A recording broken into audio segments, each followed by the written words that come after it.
Matt Dumba finally has a new home. Erik Karlsson can't terrorize the Minnesota Wild as much. And we discuss the fourth line expectations for 2023-2024, all on today's episode of Locked on Wild. You're Locked on Wild, your daily podcast on the Minnesota Wild. Part of the Locked On Podcast Network, your team every day.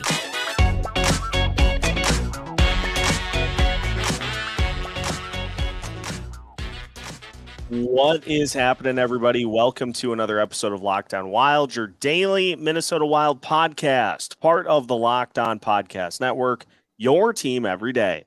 Thank you for making Locked on Wild your first listen each and every day. Make sure you subscribe on YouTube and your favorite podcast platforms so you don't miss out on any new episodes throughout the week. On today's episode of Locked on Wild, Alex Micheletti joins us as we discuss Matt Dumba's new home.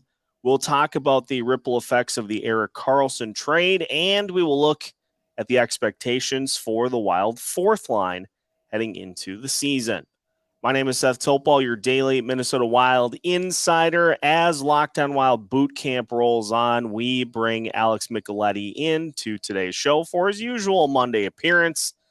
Alex, it took a little while, but our lead story here today is that Matt Dumba found a new home, and it's a popular destination for former Minnesota Wild players as he heads to Arizona. 1 year, $3.9 million. And so took Dumba a little time to catch on to a new home, but he seems to have gone to what has become a pretty popular spot for veteran free agents here. Yeah, he joins up with his former teammates and Nick Bjugstad and Jason Zucker, and it's a interesting spot. They keep collecting, these vets like you mentioned. They signed Alex Kerfoot from Toronto too, and so just 1 year deal for a lot of these guys, and maybe it's a prove it deal, or they can hopefully get traded at the deadline if Arizona is not in the mix there. They're improving, but I don't know if they've quite reached the playoff spot in the Central. So interesting team nonetheless though, and happy for Matt Dumba to finally get on a team because it was taking way too long. Yeah, and Dumba finishes his Wild career with 598 career games, 79 goals, 157 assists, 236 total points. And Dumba's Wild career can be summed up, I think, succinctly in the fact that it was kind of a tragic tale of injuries taking away the best part of his game. The first few years that he was in the league, he was a great offensive defenseman, but after that fight, he just was never the same guy. Yeah, it's a very polarizing career here. The fans, you either loved him or you hated him. There was no in between.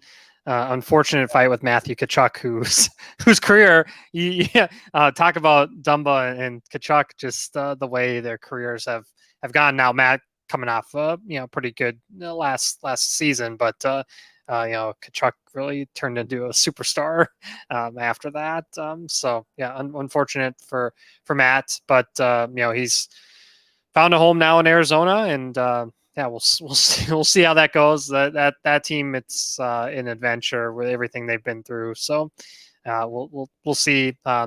He gives that team a little bit of stability on the back end there. They picked up a couple of other defensemen, Sean Durzi from LA, who's coming off I would say career year for him. And so excited to see how he does and how he gels with Dumba, if they're D partners or not.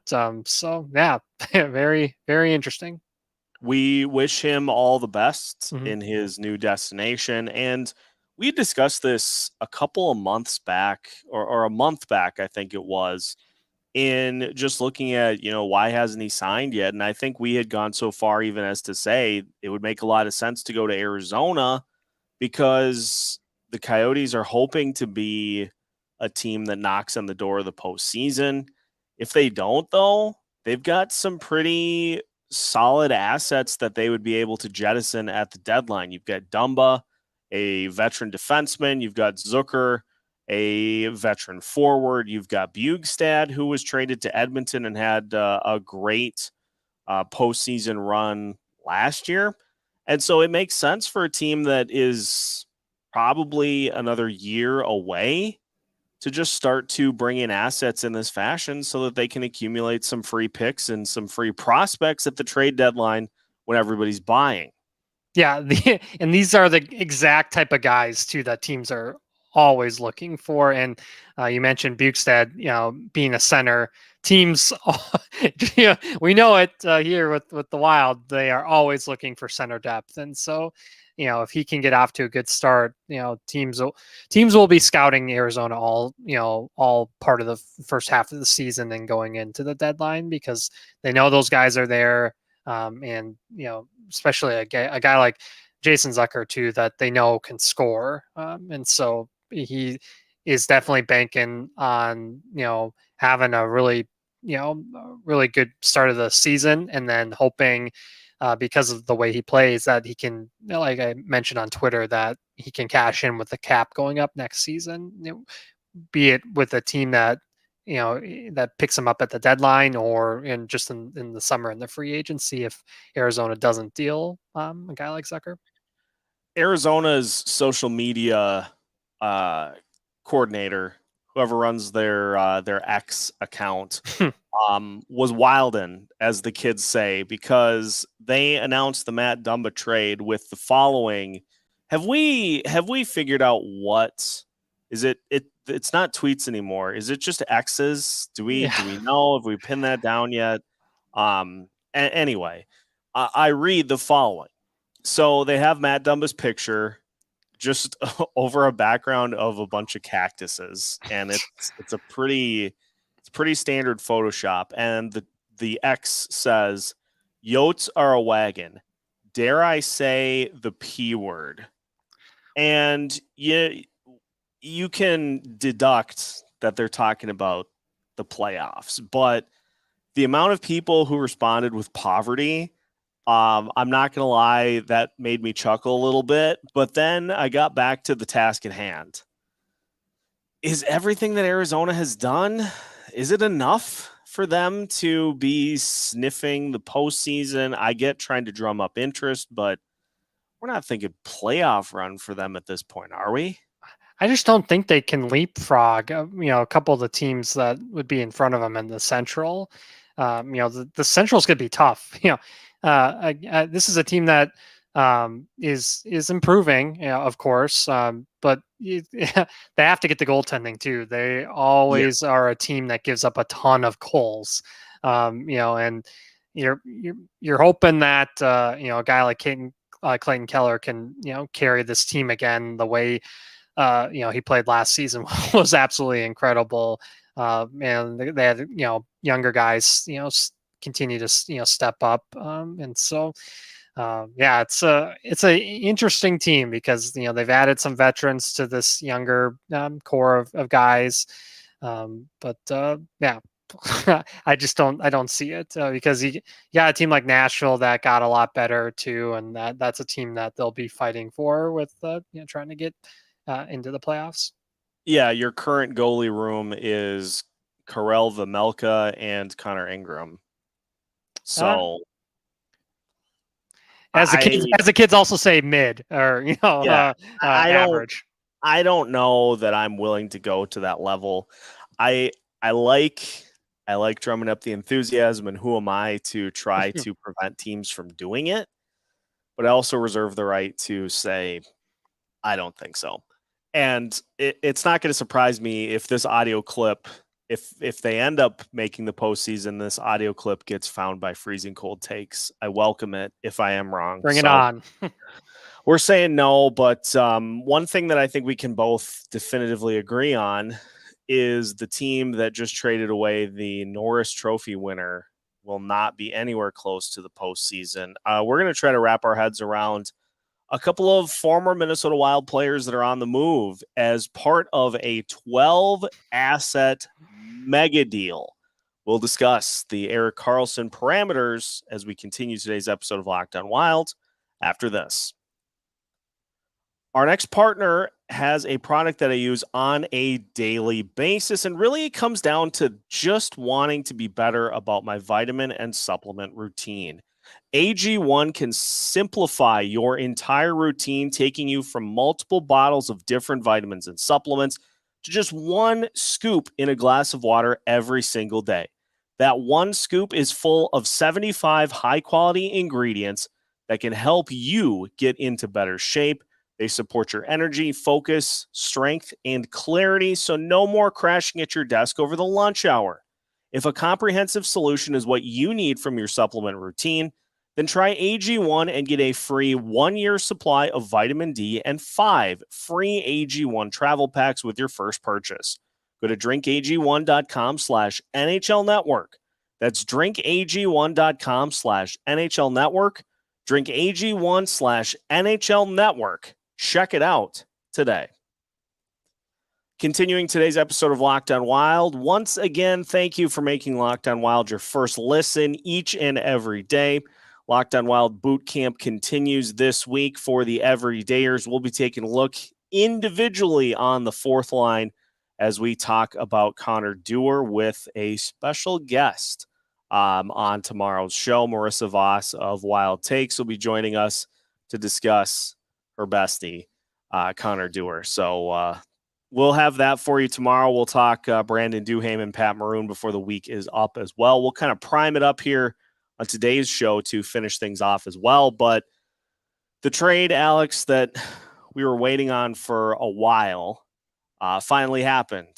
Erik Karlsson is going to the Pittsburgh Penguins in a deal that involves former Wild center Mikael Granlund and also involves a member of the Pitlick family as well, with tons of Minnesota ties there.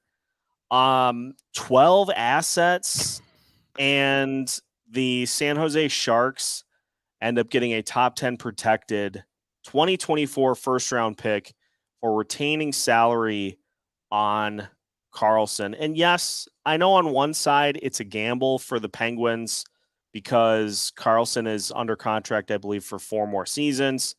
You worry at his age about a little bit of a tail off, but let's be honest, the Penguins are at a situation right now where they're trying to load up for these next 2 or 3 seasons as much as they possibly can, because after that, Sidney Crosby is going to be done, and you're going to be likely looking at a big step back as well. So this move makes a ton of sense for them, and it didn't take a ton for them to acquire a guy who's a pretty darn good offensive defenseman.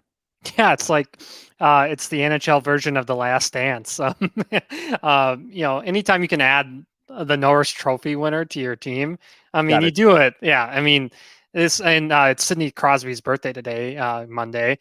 So yeah, happy birthday to Sid. Nice early birthday present from Kyle Dupus to get Karlsson added to that core.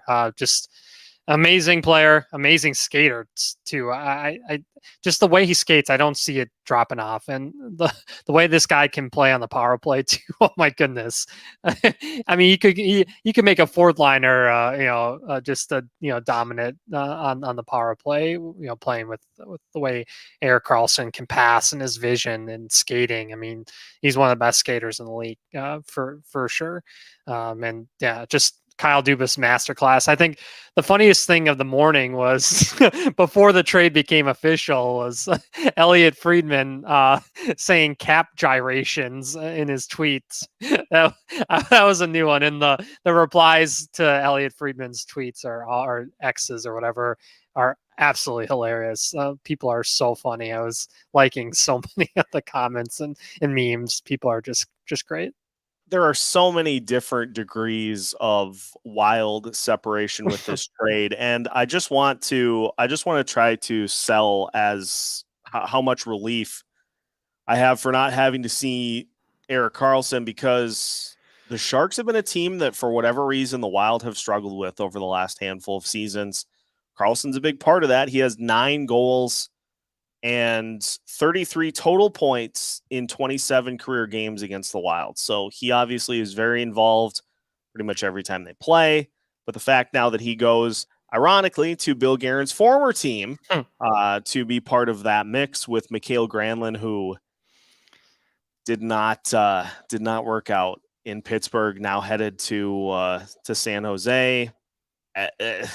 There's a lot going on here, but I think the craziest part of this for me is the fact that now this is the second high-profile offensive defenseman that the Sharks have traded in the last couple of years. The other one being former Wild defenseman Brent Burns, who went to Carolina. And so there are wild layers. It's like wild lasagna. There are layers to every aspect of this trade and subsequent trade that link the Minnesota Wild, which just blows my mind. Yeah, I mean, Pitlick, another trade for him. It's crazy to think that he gets moved again. But I just think it was not a good fit in Montreal, and I think he's a little pumped to get out of there. And then Granlund, I mean, Dubas made quick work of Hextall's mistake there in Pittsburgh, and he's like, I have to get Granlund off this team, and he didn't even have to buy him out. That was just crazy to see the maneuvering that Pittsburgh did to get Karlsson on there, and people can make fun of the 4 years, but when you can add a guy like that, and if they can get back in the playoffs, they'll be a dangerous team, because adding that guy, my goodness, we saw the Wild struggles against the Dallas power play. Good luck trying to stop the Pittsburgh power play if they get humming, because and then once they get Gensel back, I would not want to be a fourth liner, trying to kill a penalty against Pittsburgh. Well, and you couple in the fact that Boston is going to take a major step back. So it's open season for some of those Eastern Conference teams, and Pittsburgh throwing their hat back into the ring. San Jose Sharks are going for the first overall pick a year too late. They'll end up still with a great player. Don't get me wrong there. But a year after Connor Bedard, they're doing all this, and it's like, couldn't you have just accelerated your timeline by 12 months? Yeah, it's tough. They did trade Timo Meier, but I don't know why Hertl re-up there. That he's going to go through a lot of losing. So I know he cashed in, but I would not want to be a part of that mess right now. No. You look at their at the lines and the goalies that they have. Capo gave up, another former Wild guy. Capo gave up a ton of goals this year, and Mackenzie Blackwood, he was not good in New Jersey. So it's a mess there. They are definitely trying to get the number one pick. Well, we can. I don't want to say pencil those games in, because we saw how that worked with Anaheim last year, and being taken to the brink. Arizona, another good example, but trap games. It should be a little easier to contend with the Sharks this upcoming season. So I think that was the big remaining domino for the offseason was the Karlsson trade.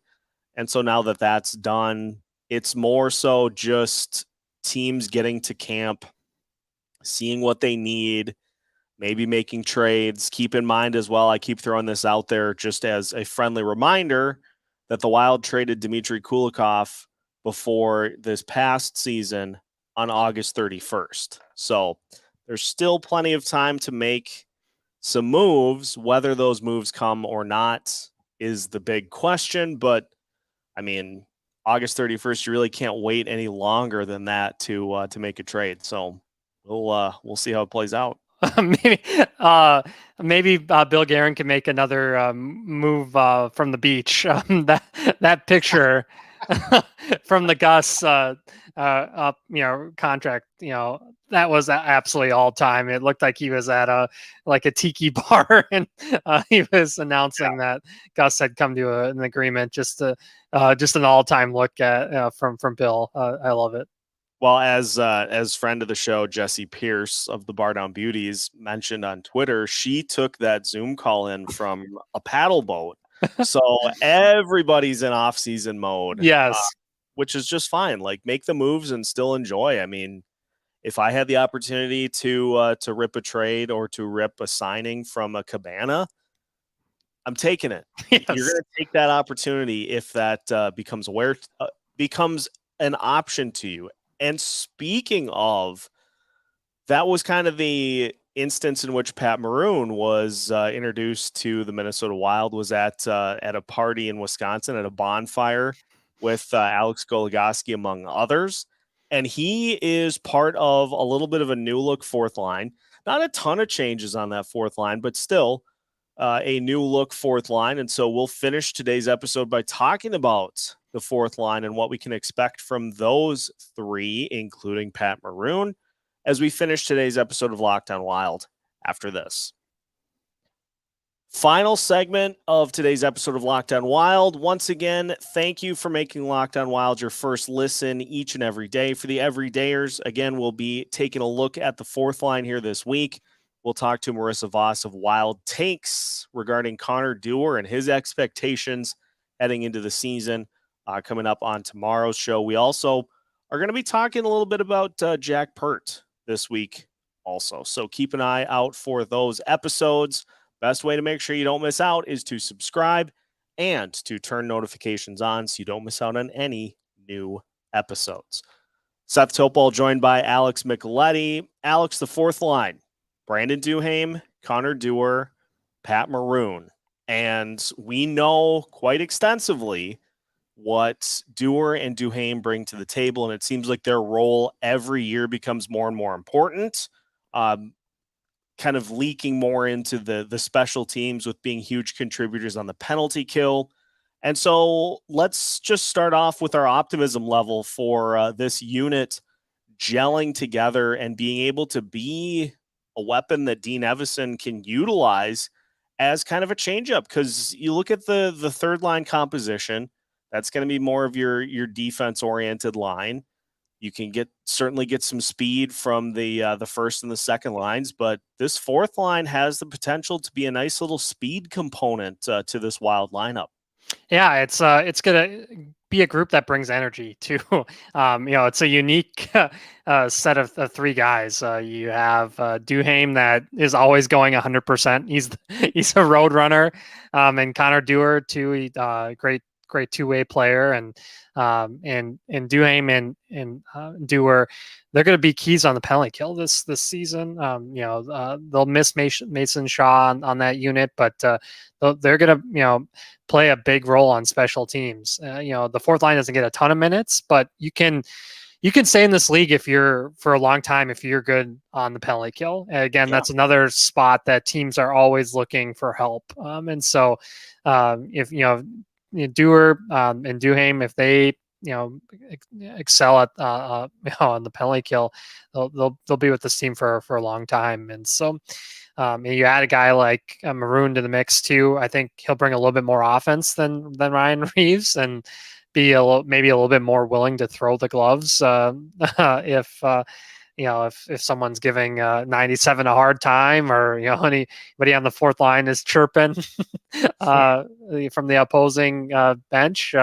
Maroon will bring that element, and also I think he played a little power play in Tampa too. So as we know, the second unit was abysmal, and so if the Wild are ever looking for a front of the net presence, maybe Maroon can help out there a little bit. I wouldn't expect it a whole lot, but he does have that prior experience. So if it's worth a shot, because I think he can still score a little bit.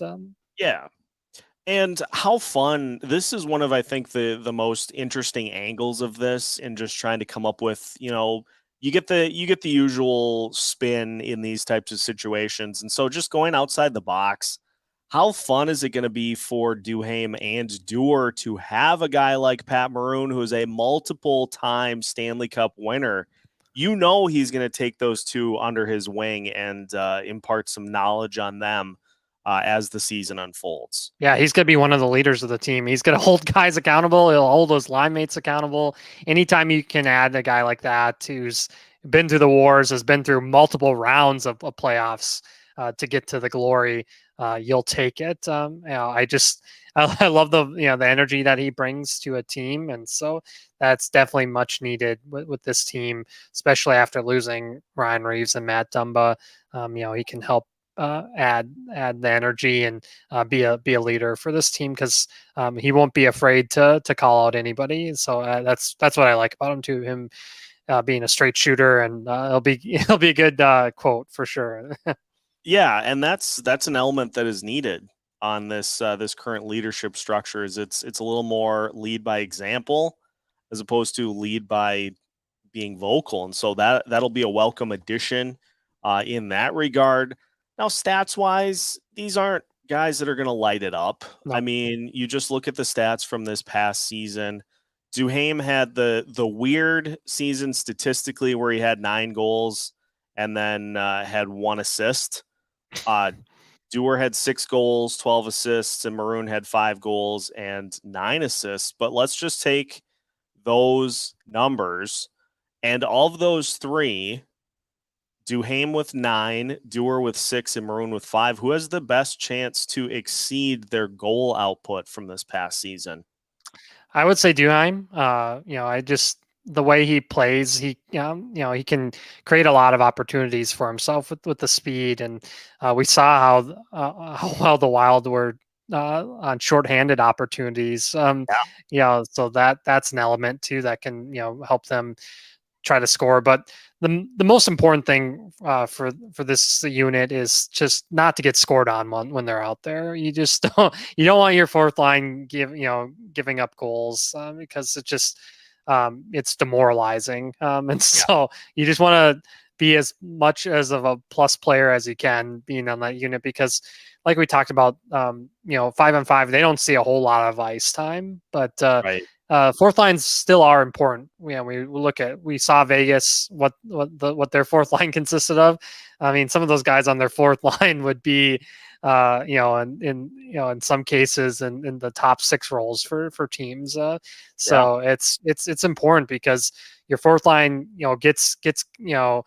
gets everybody amped up, and if you get a big hit too, that just fires up your team. And like I said, a lot in this episode too, a lot of the fourth liners play penalty kill, and so they are a big part in that part of the game.